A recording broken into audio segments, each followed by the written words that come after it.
Some people have got to learn the hard way. Maybe you don't.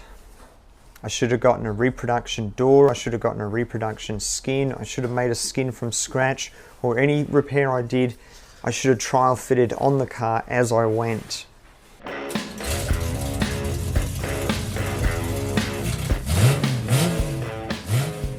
This is how I dealt with a difficult situation.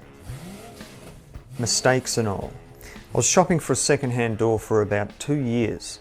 I needed one that could be transported to my guy in California who would pack it and ship it over to Melbourne, Australia.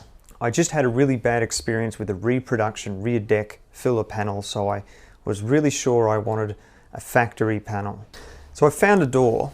It was cheap enough and it was rust-free, which was extremely tempting. The door was advertised as needs reskinning. I got the door, I decided I can repair this. At the lower creases of the skin, it was pushed in severely as the car had turned into a post or something. There's also a dent up high. So to be able to work this panel, I needed access to the inside of the skin. I needed a lot of access. I cut the door frame out. If I were doing this again, I probably would have cut more of the frame out. Now to steady the skin, no dolly is big enough for this. I screwed the skin to a hardwood solid piece of straight timber to dictate flatness. Now the skin was stretched when it was creased in by whatever the car hit.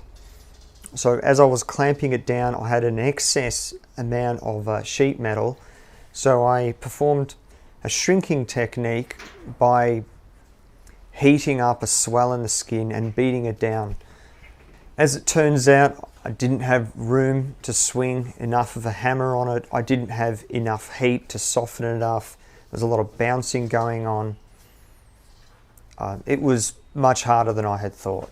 Being just a simple two-dimensional profile down that skin, the curve, little crease, and a couple more creases, I think it'd be pretty easy to make a skin out of with a sheet metal brake. Looking back, I think that's definitely what I should have done. Now, one of the biggest mistakes I did on this door was repairing it and finishing it with Bondo filler without trial fitting it on the car, on account that the car was a 3-hour drive away. When I matched the door against the rear quarter panel, it was never going to line up the sill. Towards the front fender, the door was hanging out 8 millimeters. It could not be adjusted out. There was not enough range in the door hinge. The inside of the door seemed to be sitting exactly where it should in the car. It matched the other side. I didn't think the door had a twist in it. So it did. The only thing I thought I could do to solve this problem was I took the door off, sliced a wedge out of it 180 degrees around the door frame, and then welded it up again.